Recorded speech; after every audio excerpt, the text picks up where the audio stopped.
PAILS and rails. What are they and what are they used for?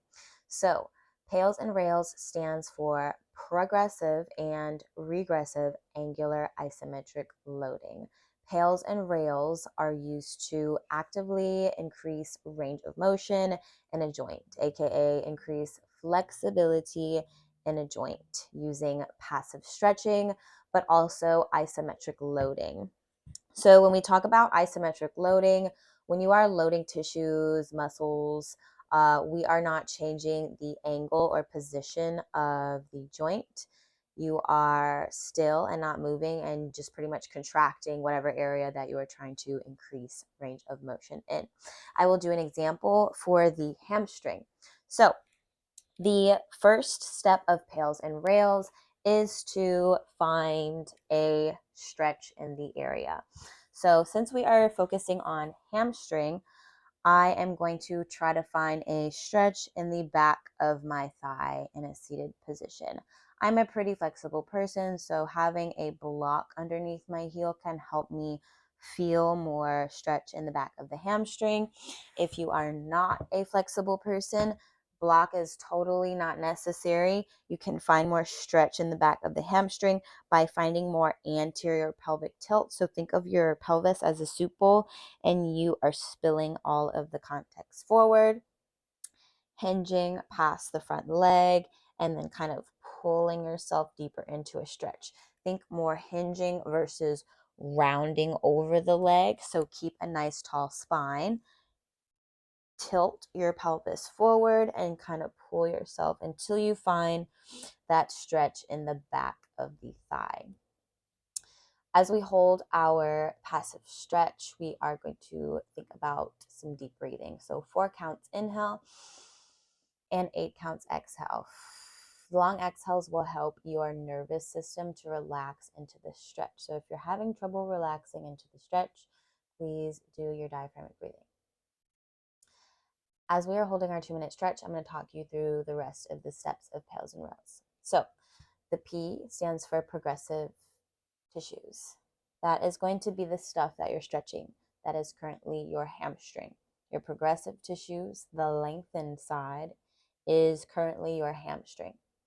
The regressive tissues are going to be the tissues on the opposite side of the stuff you're stretching. So in this position, it is your hip flexor tissues, your quad, all of the front of the leg. Regressive, progressive underneath.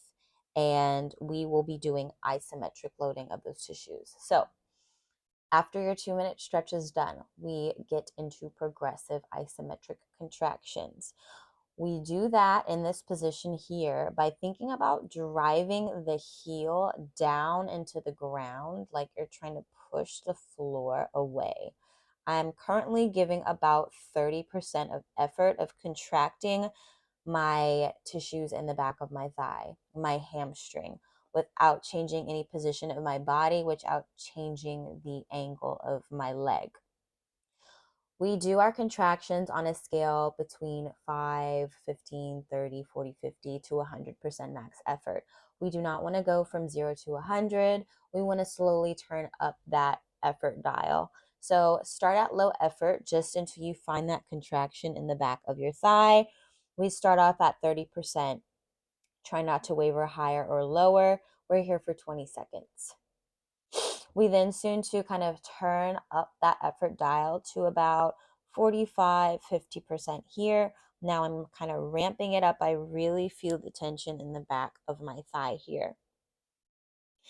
After about 20 more seconds, we go to our greatest max effort. That's anywhere between 70 and 100%. That will vary between each person. Just give as much effort as you can for 10, 9, 8, 7, breathing 6, 5, 4, driving down into the floor, 3, 2, you immediately go to your rails contraction. That's trying to attempt a lift off of the floor, lifting the leg up for 10, 9, 8, 7. You should feel hip flexor really contracting, quad 4, 3, 2, and relax your effort. You will then pull yourself more deep into your newly acquired range of motion, your new flexibility by tilting your pelvis forward, spill the soup bowl forward.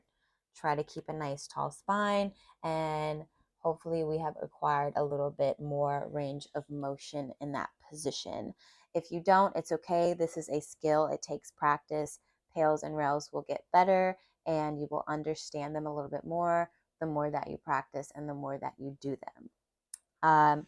So the direction of the contractions will always vary depending on which base position you are in. So it's not always press down and press up.